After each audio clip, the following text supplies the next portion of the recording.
supply chainers, wherever you are in the world. This is Sarah Barnes-Humphrey with you today. Are you ready? Let's talk supply chain.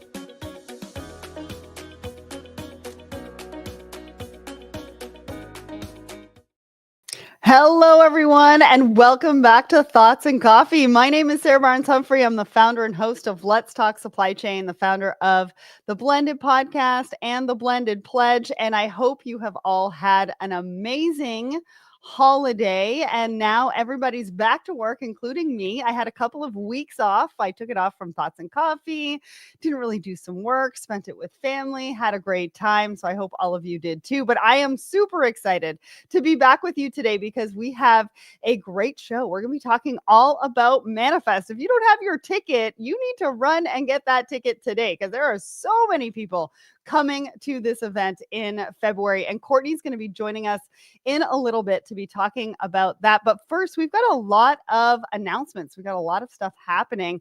And today is just the first day of all those announcements because we've only got a few for you today. And then we are going to have some more. But of course, we could not have this show without our show sponsor. So are you ready to find your community? Well, head over to secretsocietyofsupplychain.com. We have a community for you. So go and check that out. All right. So we've got a brand new episode. That's right. We're kicking off the new year with a Woman in Supply Chain episode with Gina Anderson. Now, Gina Anderson is over at Reveal, and she talks all about her journey in supply chain. And I think how it's like Gina 7.0. So go and check that out wherever you listen to the show, Apple Podcasts, Spotify. It's over on YouTube as well. You're going to love it. I really enjoyed learning a lot about her journey. Now we have we've got some news. We've got some new branding for Eric's show. That's right. It used to be LogTech Live. It's now called TPM Today. And that first show kicks off this Friday at 10 a.m. Eastern with Eric.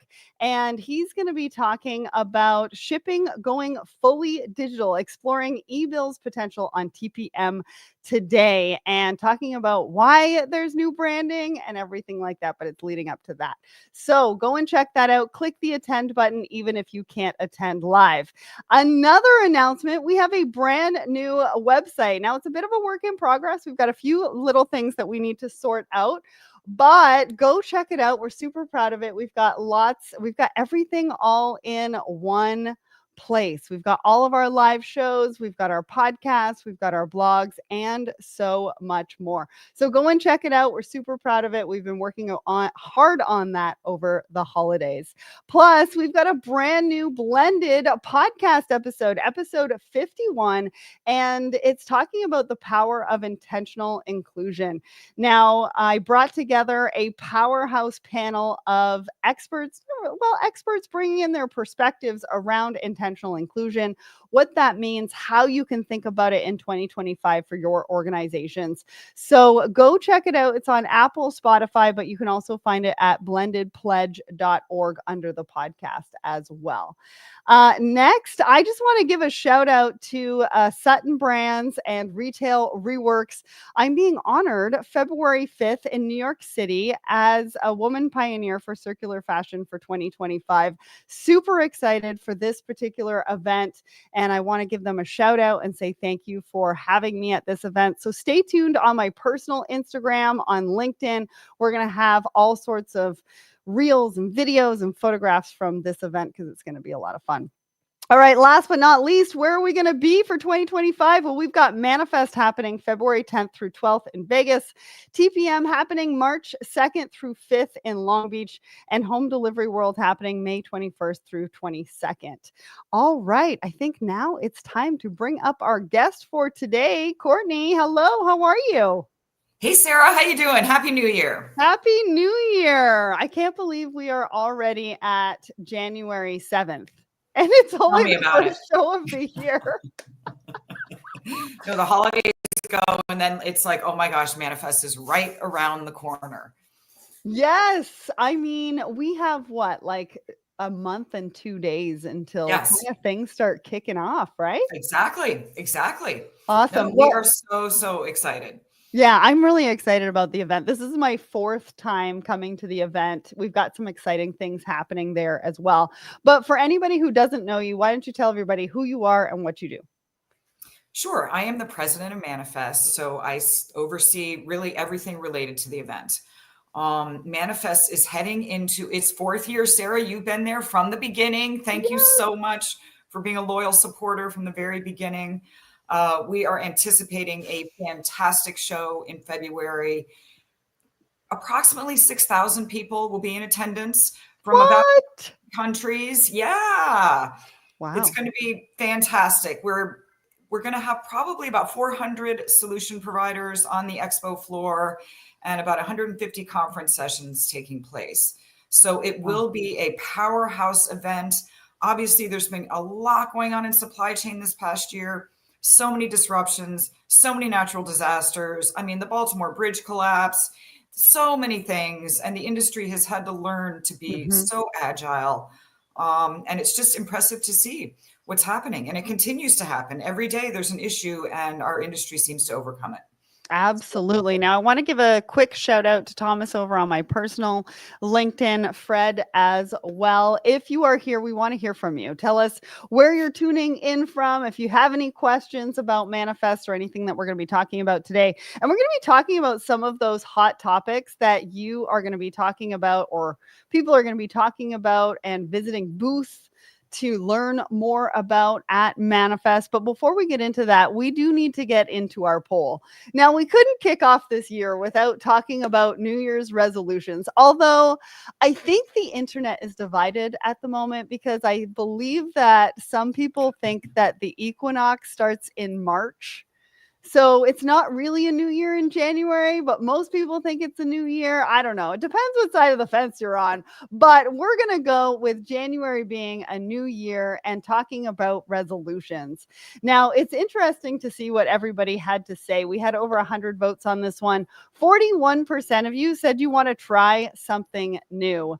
28% said actually hit the gym, and 20% said travel the world, and 11% commented below. Courtney, what do you think about this? Do you have a resolution? Do you believe in them? Like, what do you think? I many years have had resolutions, and they've been a number of different things, anything from drink more water to exercise more to get more sleep, all of those things. Believe it or not, I didn't make a resolution this year. I should have. I probably should have. It's okay. But you know, I think if I had to have a resolution, it would be probably to exercise every day. Okay. I mean, that's probably a little bit difficult. Eat more vegetables, you know, just tending towards healthier things. Mine is try not to drink 2 cups of coffee and replace one of those with green tea or chai. Oh. I'm going to try, Yeah, Courtney. you can I'm do not that. I'm not saying I'm going to be successful, but I'm definitely going to try for that one. You can absolutely do that. So just a really quick story. I had an annual checkup a couple of years ago, and I told my doctor that I drink soda. And she looked at me and said, "It's poison. It's poison. It's poison. You should never drink it." So I replaced it with green tea. Oh, okay. I did indeed. I replaced it with green tea, and it's actually, I'm a huge fan of green tea now. So I think you can do it, Sarah. I'm totally going to try. I tried it a little bit before the holidays and then totally went back to a little bit of coffee over the holidays too. So it's definitely not the end of the world. Progress. For me, I don't necessarily do resolutions. There's a couple of things that I do. One is I pick one word for the year. And so last year in 2024, my one word was build.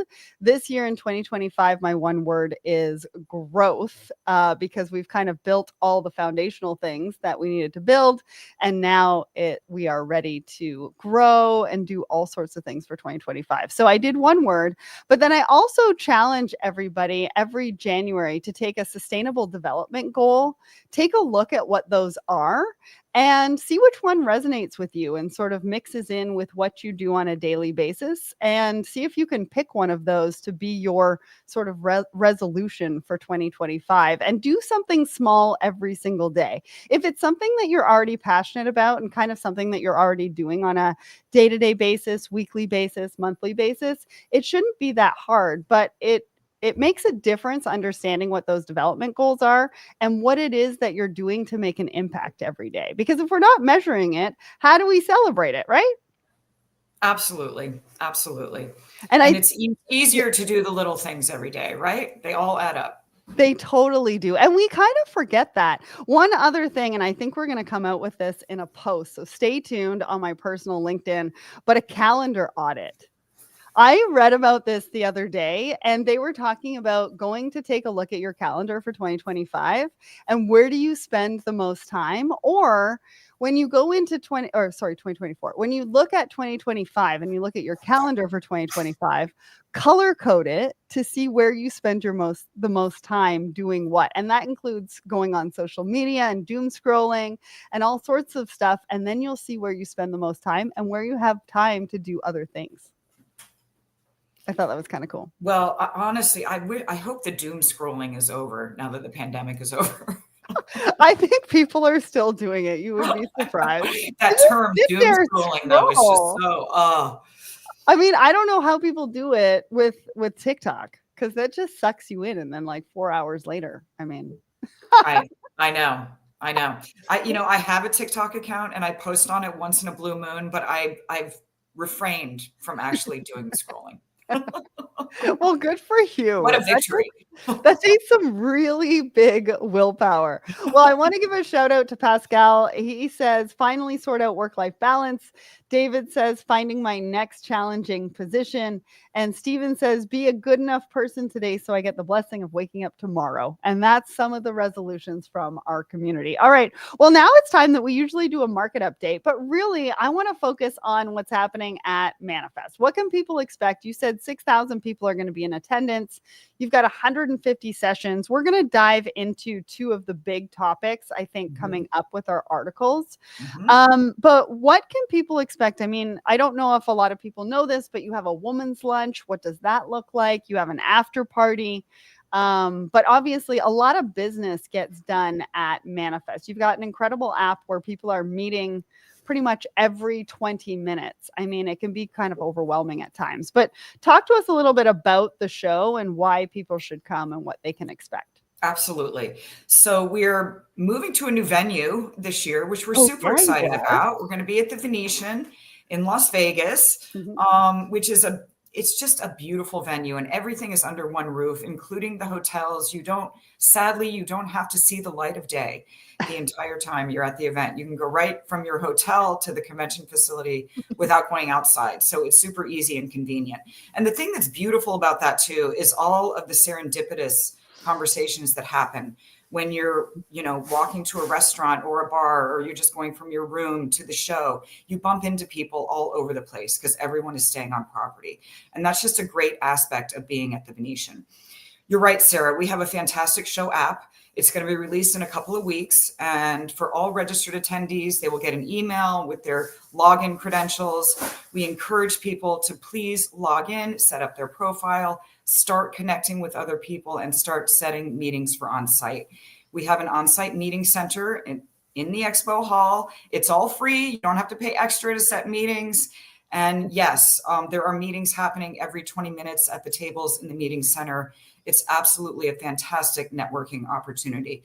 And networking really is at the heart of Manifest. We try to create a lot of events that make it easy for people to talk to other people, whether it's breakfast, lunch, or reception, or the fun activations on the expo hall. I don't see grown men sitting on the floor very often, but in the puppy lounge, you see that. They're sitting down, they're petting puppies, their soft side is out, and it's easy to talk to anyone when you're petting a puppy. But you can also, enjoy a beer or a glass of rosé. Rosé all day. Rosé all day. You can swing a golf club. There are just so many fun things you can do on the Manifest show floor. It keeps everybody engaged. It keeps everybody walking around. We're going to have a DJ booth for the first time this year. Wow. So that'll be fun. Yep, we're very excited about that. We've got our innovation area. There will be 75 startups with kiosks in the area.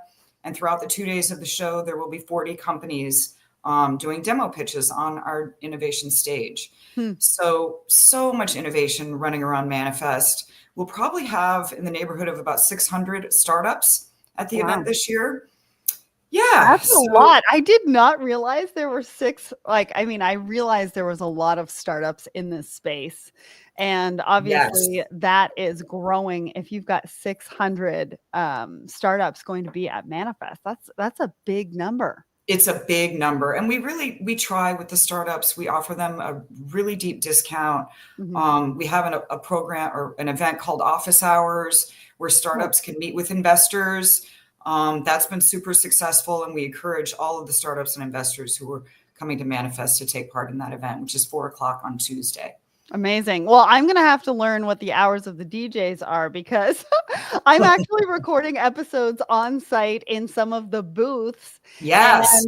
it's with some of the biggest names on on the floor. So I'm very, very excited about that. You would have seen me in the last couple of years doing some of that for Manifest, but we're now actually recording Let's Talk Supply Chain episodes on floor in booth, and that's going to be a lot of fun. Now, one of the things and one of the reasons why I wore my blended shirt today is because Blended is a part of the women's lunch. What Yes. is happening for that? That happens, I believe, on the Wednesday. What can we expect from On the that? Wednesday. Yes.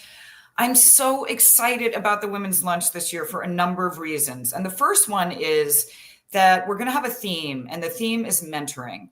And I will be sending out invites to the women's lunch to all registered attendees over the coming weeks. And as part of that invite, there's an RSVP form. And if you RSVP for the women's lunch, you can indicate on that form if you would like to be a mentor or if you would like to find a mentor.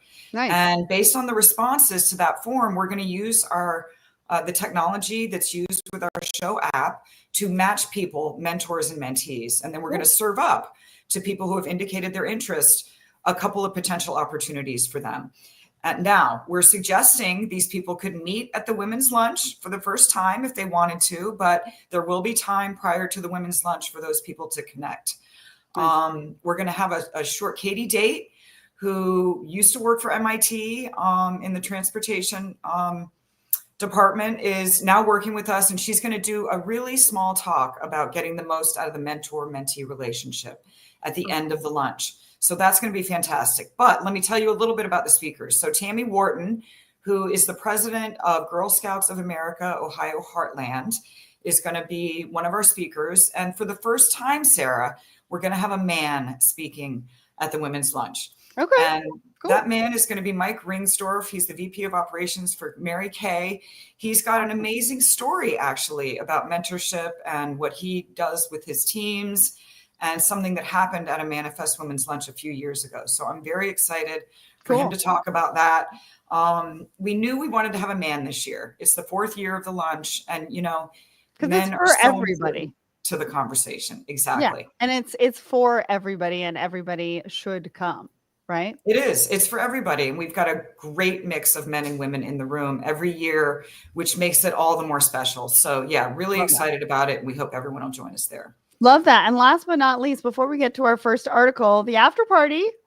Manifest is known for its after party. Flo Rida. And it's Flo Rida this year, right? It is Flo Rida this year. Yes, it's at the back at the Brooklyn Bowl, which is a venue we love. It's going to be an amazing show. I've never seen him in person. I know some people who have. They said he puts on a fantastic event. So yeah, you can, if you get there early and get in line, you can literally stand right in front of the stage. Nice. Well, I can't wait. All right, now it's time for us to get into our article. So the first article I wanted to talk about, excuse me, wheeled robots help Hermes unload boxes from containers. Now, sorry, I don't know what is going on. So the reason why I wanted to bring up this particular article is because we are using or talking about using robots and robotics for a variety of different reasons. And Hermes is using it to actually unload containers, which is helping for a variety of different reasons. And one of the things I was really surprised at, they can do 500 packages in an hour. Because I was kind of like, how fast are they moving? Are they able to move as fast as possibly having 2 people in there, unloading the boxes as well. Right. But the other thing that I didn't take into consideration with using robots when it comes to this is workplace safety, because it gets really hot in the summer, really cold potentially in some places in the winter as well. And with a robot actually unloading the container, it really doesn't matter too much. It's actually very precise. It unloads the boxes and put the barcode at the top. So as it moves along the conveyor, it actually moves along different stations in the unloading process. And it helps with scale and unscale. So during peak seasons, right, the robots can help scale up pretty easily and scale down pretty easily and a lot faster than if we are bringing in temps. What did you think of this particular episode? I know you're going to have a lot of robotics at Manifest, and so I thought this was a great way to talk about that. Yeah, I actually love this article, Sarah, because one of the things it also said was it's an intelligent robot, obviously, right? It feels around and determines which box is the best one to pick up next and where to put it. And it just blew my mind. The other thing I loved about that article was they were talking about how the employees were very excited about engaging with the robot. And that obviously it's making their jobs a lot easier. And back to the workplace safety, I think that's super important as well. You know, you don't think about the temperature issue, but certainly in so many of these places, it's got to be really cold and really hot sometimes. So a robot just makes perfect sense. I think it's great. Well, yeah, I mean, I used to be in logistics, so I would go out to the warehouse in the middle of the summer, and those things were hot. And I was like, how are you doing that? Are you getting enough water? You know, we got to make sure that obviously people are staying hydrated, especially in situations like that. What can people expect as far as like, is robotics and robots a big topic at Manifest? Are you going to be, I believe you've got panels. The two biggest topics at Manifest are AI and robotics and automation.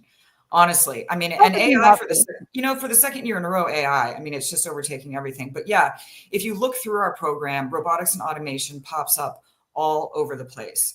On the Tuesday, on our plenary stage, Ocado Intelligent Automation is going to be talking about their warehouse automation.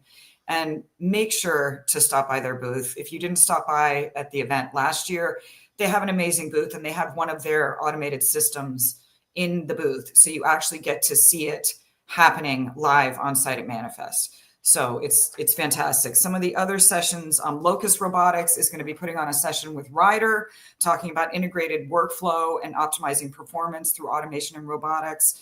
Let's see, there was one other one. There's a robotics and tech working in unison. We're going to have Ali Corporation, Corvus Robotics, Softion, Gideon, and Robust.ai talking on that panel. So if you go to the Manifest website and you look at our agenda, all of the sessions are tagged with what they're going to be talking about. And if you scroll through, you can see there are dozens and dozens talking about robotics and automation. So anyone who's interested in the topic, make sure to get to Manifest. Yeah. And there's so many sessions sort of like congruent and like back to back that you're going to want to use that app and make sure that you tag the exactly. There's 150 sessions. There's 150 sessions.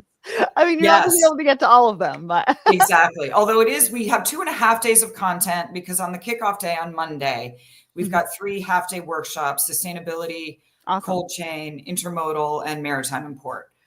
So a lot happens before the expo floor even opens on Tuesday. Okay. And if you're going to be there Sunday, I'm actually putting together an event. So reach out to me, but ooh, very nice. All right. Yeah. And the Super Bowl is Sunday night, and people have been asking us about watch parties. So we're going to try to, Oh, it's Sunday night, the 9th. Yes. Oh, wow. Okay. I know. So come to my event first, then go watch the Super Bowl, or maybe it's the other way around. I'm not sure. I know. Seriously. We were saying to ourselves, we should have done an official watch party, and we didn't do it, but learning for next year. We totally should have done that.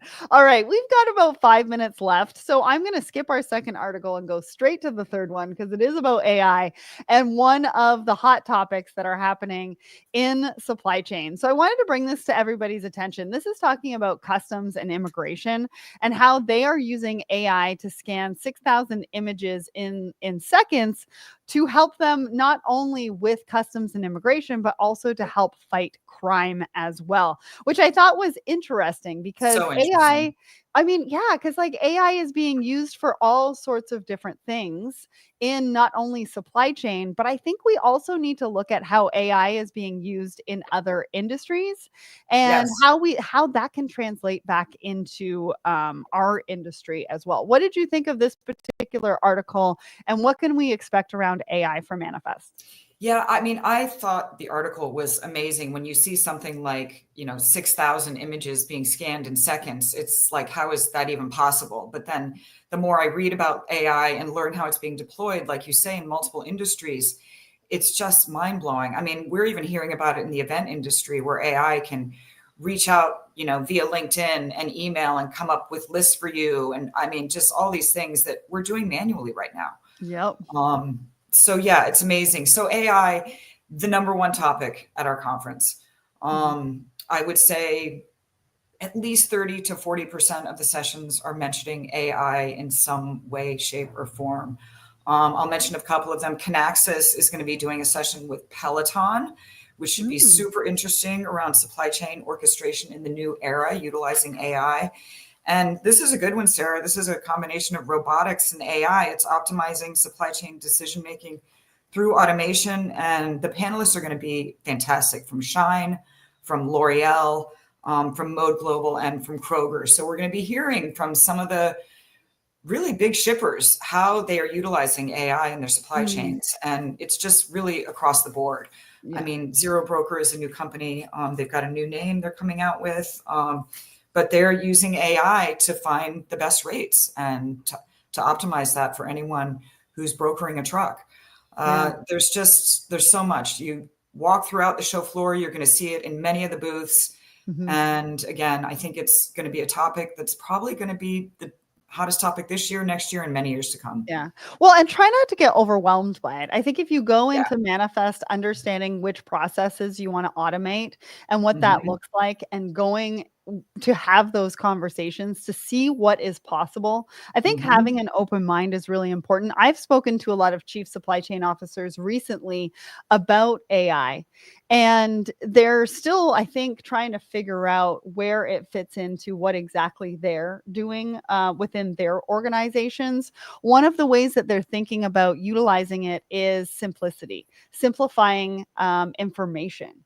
Simplifying information that's coming in. How do I use it to be able to capture all of the information, everything that's sort of happening, the disruptions, the Data regulations, management. Yeah. the data management, right? I think that's a really big piece and sort of top of mind for a lot of supply chain executives at the moment as well. And I think a lot of people also, what we're hearing is they, if they haven't started yet, they're just trying to figure out where to start. Yeah. Because there's so many different ways you could go. And I think if you come to Manifest, you are going to be enlightened, not only by all of the sessions, but by all of the exhibitors out on the expo floor. And if AI is a topic that you're feeling intimidated by, or, like I said, not sure where to begin, Manifest is a great place to come to learn all. I mean, you're never going to learn everything, but you'll be able to learn a lot and see how other organizations like yours might be utilizing AI in their supply chains. Yeah. And I think finding out from your teams, like what's working, what's not working. Obviously, a lot of people and supply chain executives have a good pulse on that. But going into this year, what is that number one priority for you to sort of fix or maybe automate? What's that process that you really want to automate? Is it warehousing? Is it, unloading containers? What does that look like for you? How can we figure out, how to use robotics within your supply chain strategy? So I think it all starts with really good questions. And then figuring out how to get the information to be able to answer those questions for you and build that plan for 2025. That's why I think it's really well positioned in Q1, because then you've got the rest of the year to like have those conversations and really implement. Definitely. Definitely. No, trends are going to emerge at Manifest through all the sessions, all the discussions. And we just really encourage anyone who's coming to participate, to engage, to talk with as many people as possible, because that's how you're going to get the most information, the most learnings, and really the most exhilarating experience you can possibly have. Awesome. Well, Courtney, thank you so much for joining me today, giving us Thank you a for sneak having me, peek Sarah. into Manifest. If you're going to be there, I will be there. And I hope you come over and say hi. I would love to meet you, say hi, see you again, all of that great stuff. Again, we're going to be recording on site, so that's going to be a lot of fun. Courtney, I can't wait to see you. And thanks again Thank to you for your everybody partnership, Sarah.